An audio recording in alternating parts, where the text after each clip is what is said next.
Okay, so what you see up here on the board is the same thing that I've handed out, which is basically the PowerPoint that's going to touch very much on a lot of the basics around what we think about, what we practice, and what we apply when we think of harm reduction.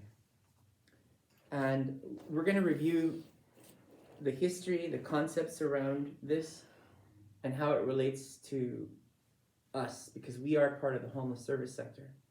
And for us, I would say that now, in the present, knowing what we've learned over the last several decades about what's effective, this is something we should have done long ago, but we need to apply very thoroughly to how we approach the populations that we serve. I'll also add that this group within the Department of Health Services for COVID response has held a very high level of loyalty and guidance, very much applied to this concept of harm reduction. We're going to review, obviously, how these concepts apply to our organization and why this is very central to the work we do. We're going to talk about the following. We're going to talk about the set of practical strategies that reduce negative consequences of drug and mental illness, drug use and mental illness in case of individuals who are struggling with substance abuse. Harm reduction incorporates the methods from safer use to managed use, and you're going to laugh. Eventually, on occasions, to abstinence, where all of us find that if there is a habit or something that we rely on in our life, I don't know, to fill a void, to provide us a sense of comfort, a sense of safety, how are we to know whether or not the effect or the consequences of the prolonged use of these things will cause us harm? Will at some point affect our ability to think thoroughly through these things? You'll have friends, I have many friends and family, who at some point when they decided to give up smoking, used any number of strategies. Some of them got this chewing gum that they said helped relieve the urge for nicotine. Some actually went through therapy and meditation in order to reduce the impact. And I have some friends, don't ask me how they did it, they just literally put it down and never picked it up again. But the realization when I use this example is that there's a very different set of ways where we are all different in our chemistry, in our makeup, and how we view whether or not these things work or not. So let me start with the idea that harm reduction strategies are an interdependent and essential to the success of serving the chronically homeless by obtaining and through obtaining and sustaining a home. I want to frame something in that what you're looking at in this green PowerPoint and what I'm talking about was originally written within the construct of what Housing for Health did, in that we were taking people that we met outside in a tent, in an emergency room, in a shelter, and getting them through the process of housing. So just think for a minute that when you look at this, this is framed not from the idea of vaccination distribution, but in the idea of how do you reduce the possibility that a person's going to be sick when you now start placing them in their home, when you now start giving them the ability to have an apartment to live in. And yeah, it's beautiful. You're no longer in a tent. You're no longer in a place that's unsafe, cold, rainy. But those things that you relied on when you were in the tent, they don't just go away because you have keys in your hand. You're still going to have that urgency, that need to want to use drugs or alcohol, maybe because it's now become a physical addiction for your body. Maybe because now if you don't have that drink at a certain time, your body may start to decompensate. You might start to go into DTs, into shaking. Oh my, it's really loud. And you might find yourself physically needing that drink in order to not get sick. But the idea that we're going to tell someone to just stop isn't realistic for a variety of reasons, but we'll get into it.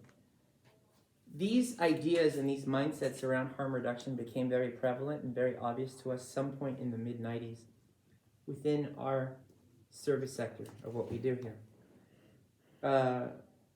We have been, for a very long time, very married, very connected to the idea that we're going to regulate people's behavior, that we're going to control people's behavior through rules and through regulations. This is going to sound really hard to say, but we believed for a very long time that housing was something people deserved. That if you were good, if you weren't using drugs, if you behaved well, you deserve housing. But that if you're using drugs and you're clearly intoxicated and you're not able to follow simple instructions, you're not ready for it. You don't need it right now. People are not going to change their behavior if we ostracize them, or if we put them in a corner, or if we put a label on them. I mean, think about it. I mean, if you reflect on your childhood, on your upbringing, where you went to school, did you really benefit from somebody punishing you, or telling you were bad, or labeling you, or telling you to sit in the corner? I know it sounds really simplistic, but think about this as it applies to what we do. If you remember my example on the first day of the class in what I called the old continuum of care, everything that people got out was merit-based. The only folks who got housed were people who could quite literally comprehend conversations, sit in waiting rooms for 4 hours, fill out forms. And that when we used to apply that sort of logic, what success did we have? Very, very little. But I want to be clear that it's taken us a while to adopt this, and it's still taking us a while to adopt this concept of harm reduction. What we've known is that for a person to get healthy, they need homes. For a person to get improved health or find their ability to provide self-care for themselves in some cases, it would be unrealistic for us to believe that they're going to do that from a car, or that they're going to do that from a tent or from a sleeping bag.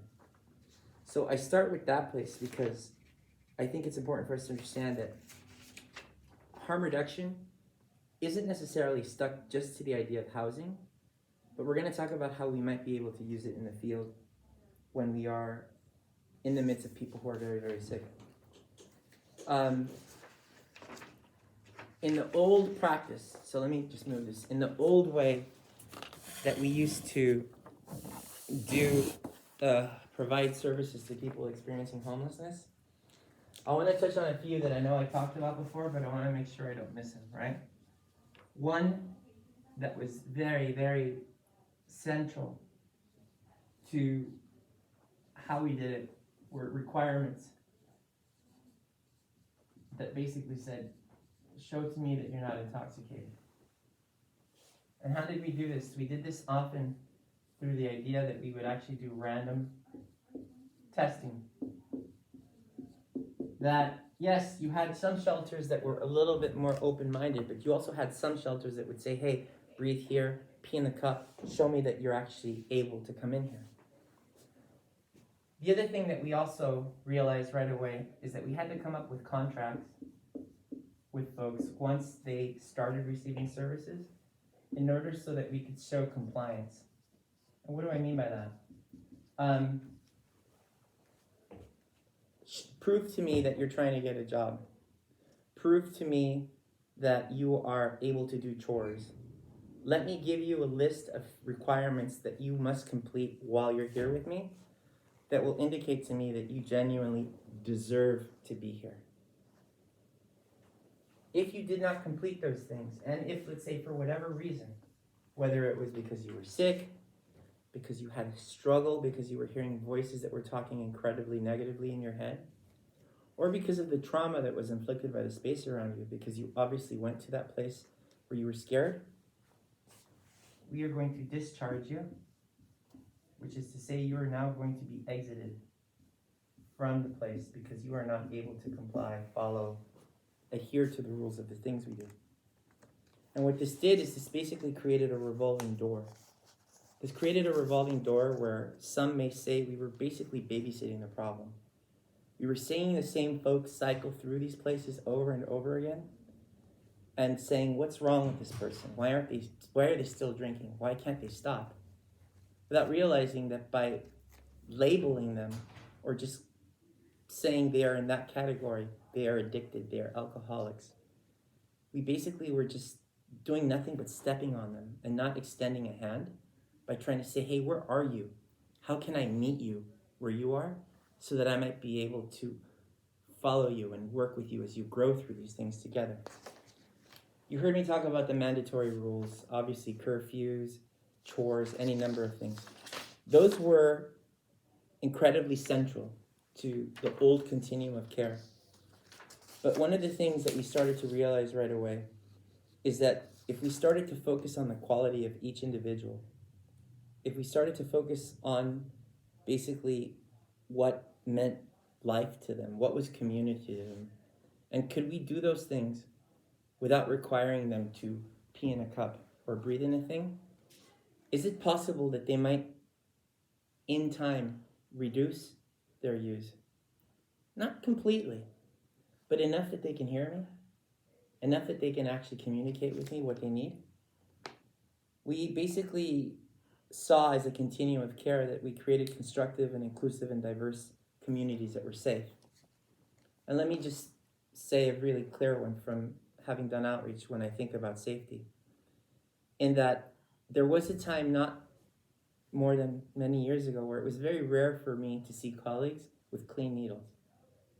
And you would say, well, what is that about? You're promoting drug use. You're saying, hey, it's okay, keep using. But what happens when I don't have clean needles?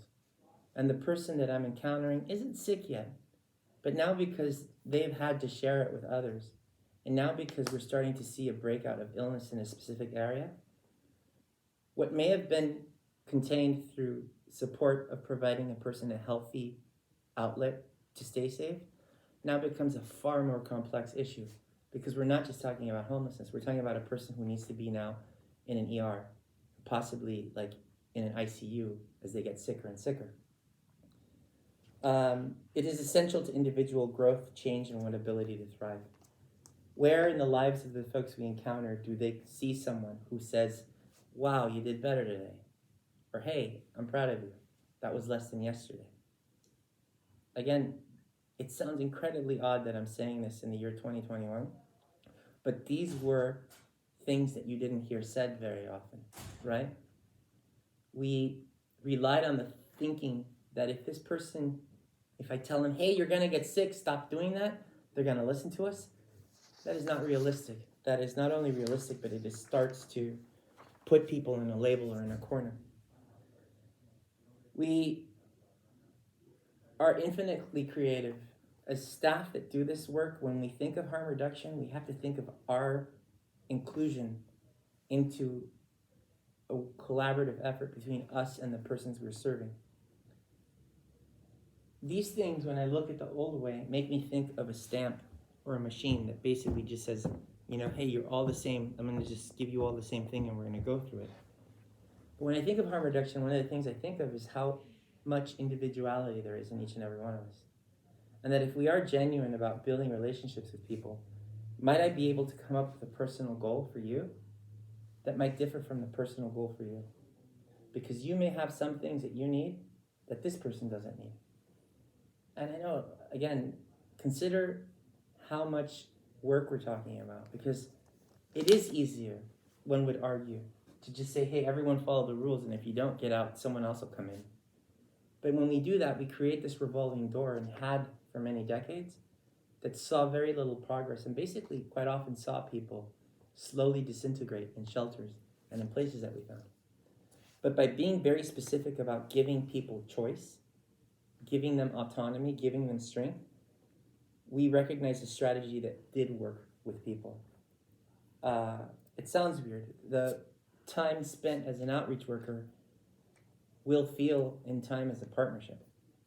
And someone will say to you years from now after you do it, who are your colleagues? Who are your partners? And do not be caught off guard or surprised if you apply harm reduction that you start to see as the person that you met as a partner with you. I said it again in the first class. I thought of Jerry and the idea that Jerry alone cannot carry the table up the stairs. But if I carry one end and Jerry covers the other, we're going to get that thing up to the top. That is very much applied to the idea of what I believe harm reduction is. Harm reduction, in a weird interpretation that I've gotten from colleagues that I've done this with, is giving voice to people who don't have voice.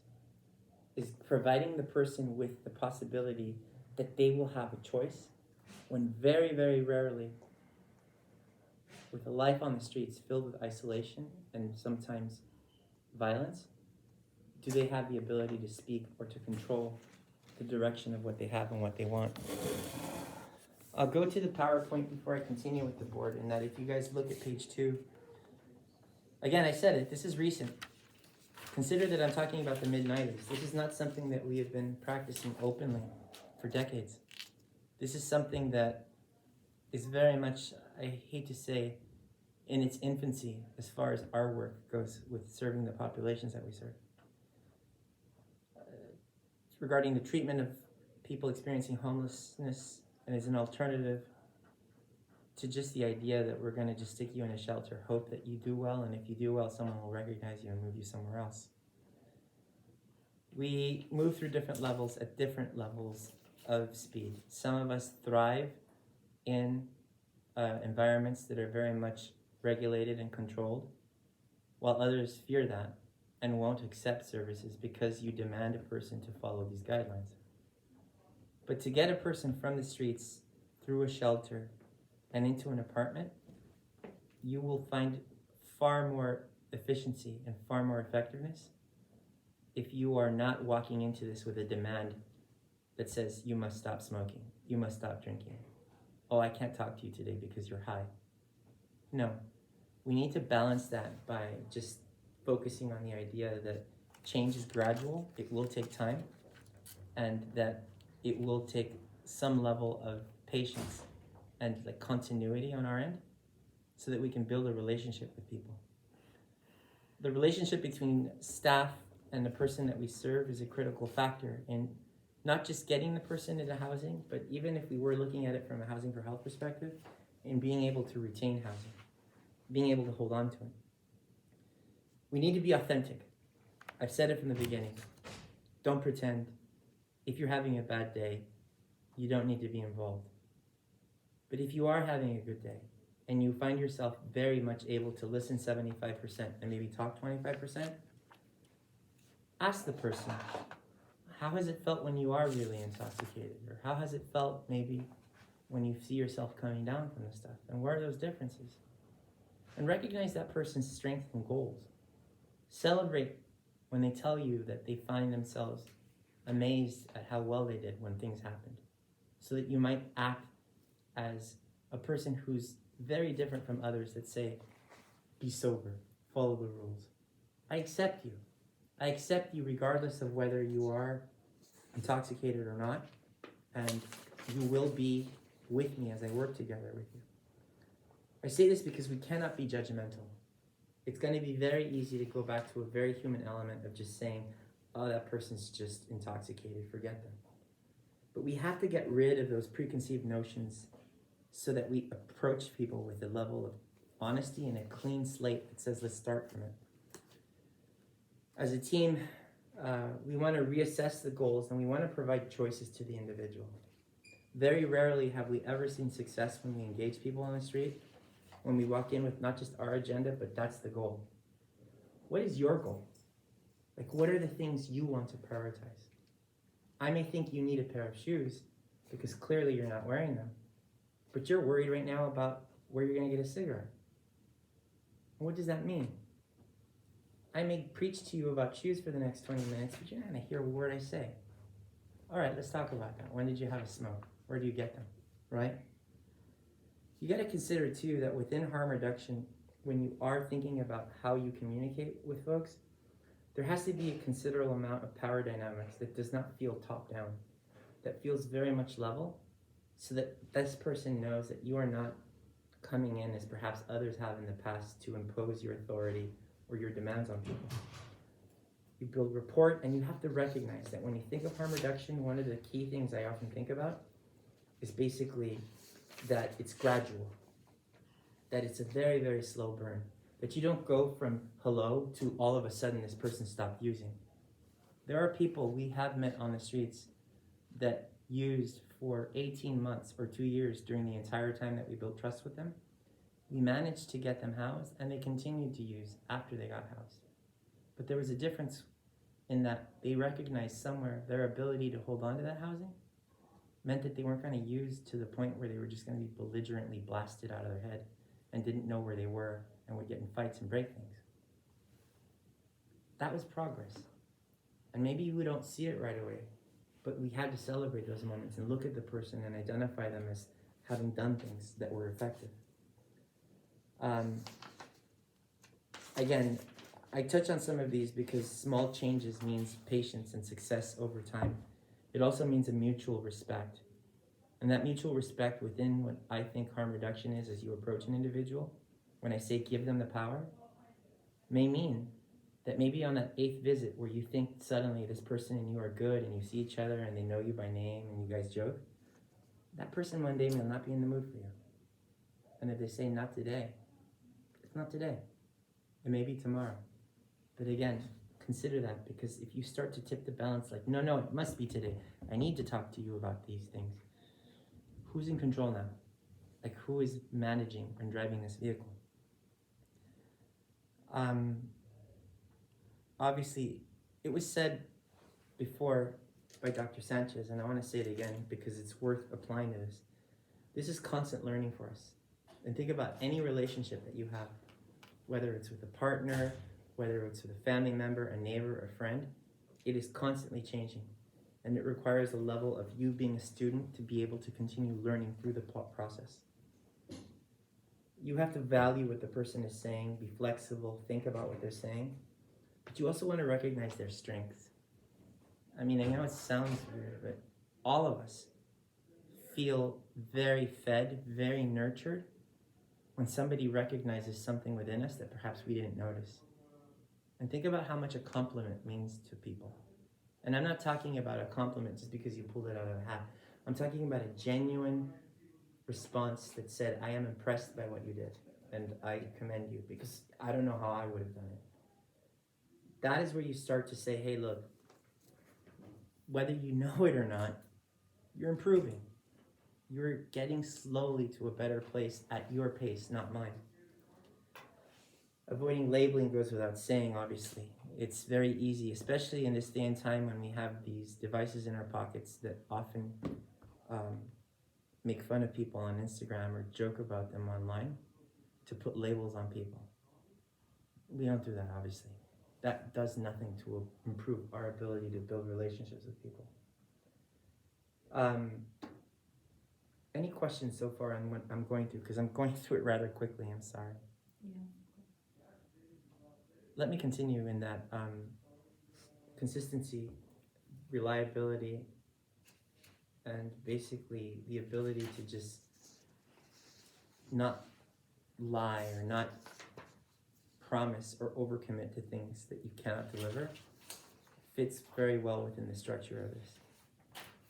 I might say that recovery goes through a set of stages over time, and that choice and self-determination are all key to this. But one of the common underlying facts when you start to see a person doing things in a safer way is you start to see an improvement in health, right?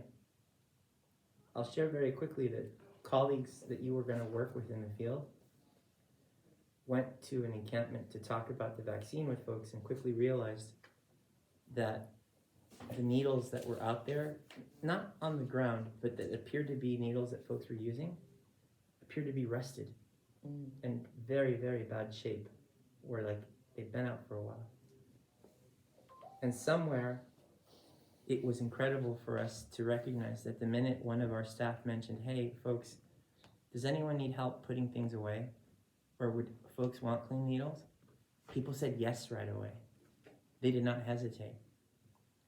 And I'm going to put this concept of harm reduction within the idea of street outreach during the pandemic.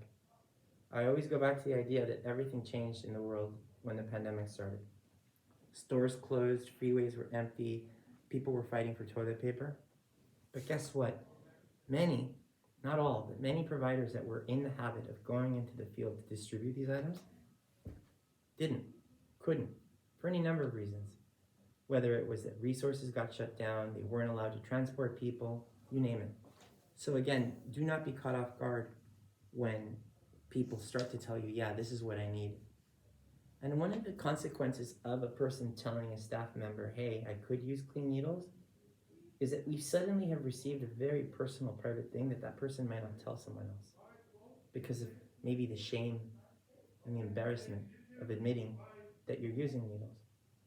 But in that bond, in that brief moment, you've improved the level of relationship with this individual where you and that person have established a place of trust that does not have judgment or criticism for folks.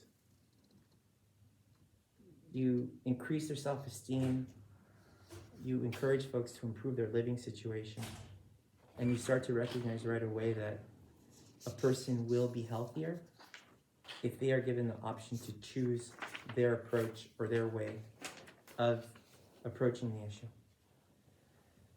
These strategies obviously reduce the negative consequences of drug use. That goes without saying. But there's a difference between saying stop and, you know what, use it safer. Let me help you use it in a way that's a little bit cleaner. And again, we should not believe for a minute that we are guaranteed that the use of this is going to always lead to abstinence. But let's be frank in that people will change when they know they are supported and when they start to recognize their own ability and their own strengths, which are often very rarely shared with folks when they're on the streets. Strategies. What if the person says, I don't know how? Or what if the person says, well, what would be a way? One of the things we might do best to incorporate harm reduction in how we approach this is for us to really be honest and familiarize ourselves with what is the consequence of sharing needles. What is the option a person would have in this zip code if they decided tomorrow that they wanted to seek treatment? And again, if we do not arm ourselves with the knowledge of what a person has around them, we miss the ability to communicate honestly and effectively to a solution or to something that might help the person get out of it. And I realized that at some point in this training, we are going to sit down with Brooke and Lindy, and we're going to go over all the resources that are available for people depending on what part of the city you're in. But it's not just the fact that you're going to have this information in a folder. I might even encourage that if you wanted to, call the place and say, hey, how does a person get in here? What is the wait period? When do you do intakes? When do you interview people? So again, consider this. Those of us that utilize harm reduction acknowledge that mental illness and drug use are part of a world that we choose to work to drug use are part of our world and we choose to work to minimize their harmful effects rather than simply ignore or condemn them. Again, we are going against the grain. We are saying that we are trying something that we don't see attempted very often. We acknowledge that mental illness and drug use are health issues. They're not criminal issues. Let's be clear. I have not gone into adverse childhood events with you all, but this is a health issue. Consider often, especially after we do the presentation on adverse childhood events, why does a person make the choice to use? What safety or what feeling of comfort does one get when they are intoxicated that suddenly reduces that fear or that anxiety or that fight or flight that exists within them because they're constantly scared? Do not attempt to minimize or ignore the many severe and lasting harms and dangers associated with drug use. And I want to be clear with that, because we're not saying, hey, go ahead, get high, do what you want. Because that's often what people will interpret when they hear the term harm reduction. You say, I practice harm reduction, and someone secretly in their mind thinks, oh, that person thinks it's okay to use drugs. That is a myth associated with this term that is still a struggle for us to win over the hearts and minds of not just residents of the city, but often people involved in the work we do, so that they understand that we're trying to make less damage to folks. Obviously, it goes without saying that poverty, class, racism, isolation, trauma, sex-based discrimination, you name it, are all vulnerability, things that make people feel vulnerable in the state of what happens. But that maybe the refuge of being able to navigate in those spaces is found through the use of alcohol or drugs. We have to acknowledge that some ways of treating mental illness and using drugs are clearly safer than others. And I want to be clear because, again, the act of telling a person, hey, brother, I don't want you to use that because you might get sick. Could I offer you a clean one so that you might have a chance to stay up a little? That's saying, you know what, I care. That is saying, you know what, I want you to get better. And that is a place that sounds incredibly basic, but it's a good foundation for us to start. We established that the quality of individual and community life and well-being is a criteria for successful interventions and policies. That if your life is better, if you feel more confident about yourself, if you look at yourself in the mirror with a little bit of pride, even if you still have been using, you might be willing and welcoming to other people. You might not feel a sense of shame or a desire to want to hide yourself because suddenly you are filled with life because folks are recognizing the strengths and the gifts that you have. Ensure that persons with co-occurring disorders and those with a history of drug use and or mental illness routinely have a real voice in the creation of programs. And it sounds weird, I may even argue policies. Very rarely have people with lived experience been involved in the process of selecting how services are offered. I know that's an extreme, but that connects up to this. They are there? Yeah, St. Julian Park. Okay. And we should go now. So let's do that.